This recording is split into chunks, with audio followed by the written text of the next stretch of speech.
We're going to take phone calls next hour with John Lear, and one of the things John would like you to do, if perhaps you have some inside information on that Apollo 1 fire, if you want to be able to tell him some information. John believes that there might have been a fourth person involved in that horrible tragedy, and he's going to ask you to give him the initial of that person's last name, and maybe as a test to see if you really know what you're saying, and if you're above board with us when you make the call. John, all planets in the solar system inhabited by beings like us? I believe so, and let me say, not might have been a fourth guy. There was a fourth guy. Okay, so you believe that entirely. Absolutely. All right. And before we get too far, I just want to say hello to my friends at the Nighthawk Zone, Bad Boy, and at the Fantastic Forum, Spike, Mike, and all my friends there. Good for you. They are great people. Now, as far as the planets being inhabited, Mars, the population, I think, is 660 million at this time. Most of them live underground.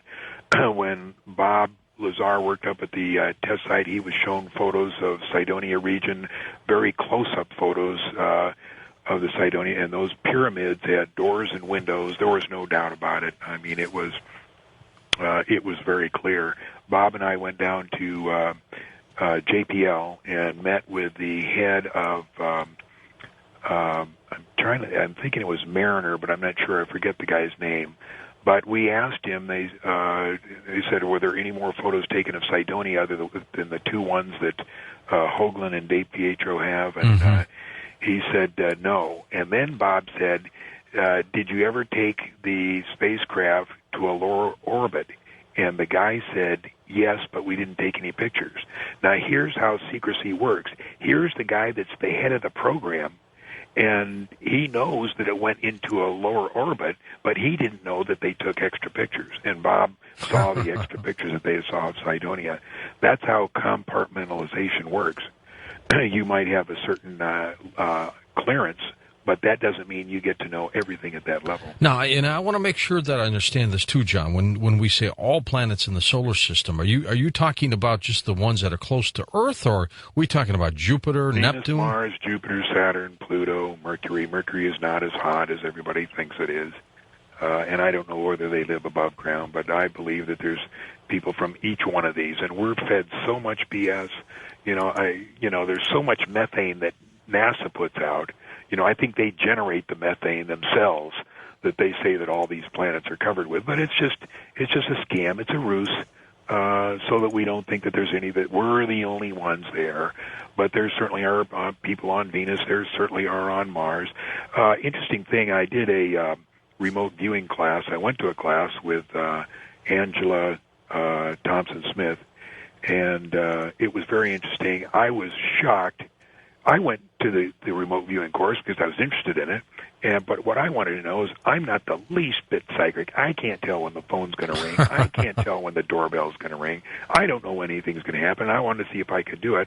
And I'm telling you, George, after the second day, some of the stuff I was doing absolutely shocked me. Sure. But at one point, each member of the class got to task the other members into doing something or going somewhere. So I tasked the group, when it was my turn, to go to Venus. Now, I didn't front-load them with anything, any of my ideas or anything, just said, the target is Venus. And so then there was the normal cool-down period. Then they go, then they come back, then cool down again. And then the thing right out of their mouth was every single one of them said, my gosh, that's beautiful. I had no idea, and then one of them said, boy, that's like South Africa. It was green and beautiful and just all kinds of, beautiful scenery there. It's not like, the sulfuric acid covered 90 bars of pressure, volcanic spewed. I think that came about in the late 50s when it was decided that we should not know that there's anybody on Venus. And I can imagine a general sitting around with his staff and saying, now, folks, gentlemen, we have to make Venus as unpalatable as possible. I need some ideas here. And so one guy says, well, how about we make the atmosphere sulfuric acid? Great, that's good. let's have some more ideas here. Well, how about we make it it's too hot. How about we make it all volcanic lava? Great. Come on, let's think outside the box here. Come on, let's hear some more ideas. Well, how about we make it 100 bars of pressure? And the general says, 100 bars sounds a little phony. How about 90 bars? And they says, yeah, okay, that's good. We got a planet here. Now what else? And they said, they probably said, well, why don't we say that everybody that prints a picture of Venus, we use the false color of gold or yellow. That'll get everybody to thinking, that it's molten lava. And that's exactly what happened. Now we're supposed to believe all that? I can't believe it. How did the Venera land? Did the parachute, landing and floating a parachute down at 90 bars of pressure would be like floating a parachute in the ocean. I mean, it's just not going to happen. Why, John, with my very open mind, and it is, and you've heard the program, and I have an open mind about a lot of things, why can't I accept this, that there are other humans or beings, much like us, on planets in our solar system? I'm holding back on that. It's just too much to accept. And, it takes years, to get into this stuff. And I can tell when I talk to a person, I'm so tempted to tell them everything I know. And I can tell the instant that I've gone too far because their eyes glaze over. And you can tell, oh, that's it. That's as far as he's going to go. And the mind just shuts down. They don't want to hear it. They just can't accept it anymore. And the only reason it's easy for me to accept is I've been in it so long. And I've seen so many things happen, and, absolutely nothing surprises me. I was just taking a check on some of the forums on the Internet, and the big soul machine on the moon, which we refer to as the tower that Richard found, I mean, that shuts a lot of people down. They just disappear. They don't want to hear that. It's just too far out for them. Well, we've got this new fast blast system that we've had for a couple of years, and it gives me instant feedback from people, so I've got some questions that I can roll off for you from some of our listeners as well. And then next hour, we'll just open up the phone lines for you, John. And, sounds good. And then briefly, George, I just want to say that on the Fantastic Forum last September, I posted a thread called I intend to expose NASA's biggest lie. And that thread, in a period of less than 3 months, attracted 65,000 views. Oh. And what I did is, instead of just telling him what the lie was, I made him research the information that led me to find out what the lie was. And I made him research Neil Armstrong's speech at the White House, 25th anniversary. I made him research the neutral point between the Earth and the Moon. I made him research Alan Bean's comment that the sky was as black as a pair of black patent leather shoes.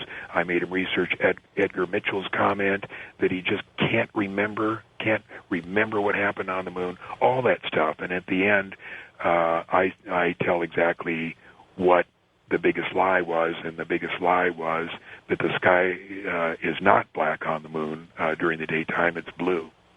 Just like it is here. Yep, just like it is here, just like it is on Mars. The sky is blue on Mars. It's not red.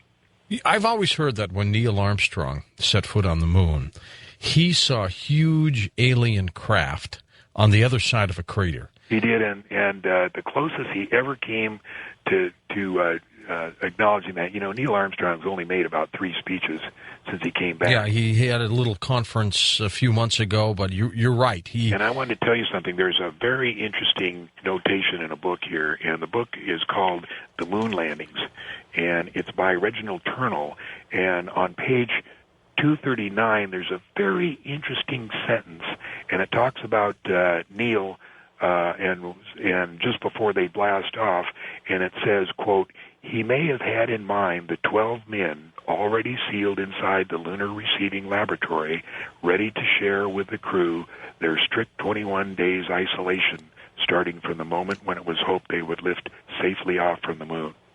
Now think about that. We never heard about 12 guys in the lunar receiving laboratory. Who were those guys? Those were the guys that told Neil and Buzz and Michael that they weren't going to tell what they saw, on the moon. And it probably spent 21 days, and there was probably some fisticuffs going on. But whatever happened there, Neil never said anything other than he did the one talk after after they got out of the lunar receiving laboratory. And that was he did it the for one years. Talk at the 25th anniversary, and then he did the one at 60 Minutes. And Right. basically what happened is when he was just